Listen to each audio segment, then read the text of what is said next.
ஆமா கஸ்தூரி நம்ம செல்வராகவனுங்க நம்ம பண்ணுங்க அவரு. ஐயோ ஜிவிஎம்லாம், அதாவது இவர்லாம் இந்த கேரக்டர்லாம் நடிப்பாராடான்னு கொஞ்சம் யோசிச்சிருந்தாலும், ஆனா அது படத்துல பார்க்கும்போது நல்லா இருந்துச்சு. ட்ரெய்லர் எல்லாம் பார்த்துட்டு அந்த காக்க பாட்டு, அந்த உயிரின் உயிர் அந்த பாட்டு அது கலாய்ப்பாங்கன்னு, அதாவது ஜிவிஎம் கலாய்க்கிற மாதிரி இருக்கும்னு நினைச்சாங்க அது.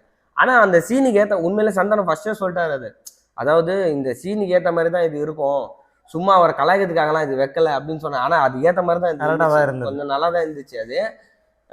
ஆனா ஜிவிஎம் வந்து இப்படி பார்க்கும்போது அவரு என்ன சொல்றாருன்னா, அடிக்கடி அவருக்கு வந்து கடன் இருக்குது, கடன் பிரச்சனைனால அப்படிலாம் இல்லைங்க.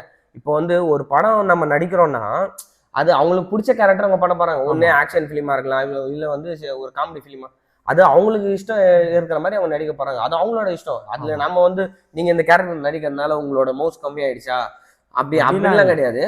இப்போ வந்து கேரக்டர் உங்களுக்கு பிடிச்சிருந்தா நடிக்கிறாங்க, அவ்வளவுதான். அதுவும் இல்லாம இப்போ வில்லன்கள்லாம் காமெடி பண்ண மாட்டாங்க, அதான் அவங்க இஷ்டம். அதெல்லாம் அவங்க அதுல கொஞ்சம் பெருசா தெரியணும்னு நினைக்கிறாங்க. அவங்க அது இஷ்டப்பட்டு தான் செய்யறாங்க. அவங்களுக்கு ஃபோர்ஸ் பண்ணி நீங்க செஞ்சாகணும், அதான் நாங்க காசுக்காக எல்லாம் யாரும் கிடையாது. சந்தனமே என்ன சொல்லியிருக்காருன்னா, காசுக்காக பண்றதுன்றது வேற, ஆனா இது வேற அப்படின்னு சொல்லியிருக்காரு.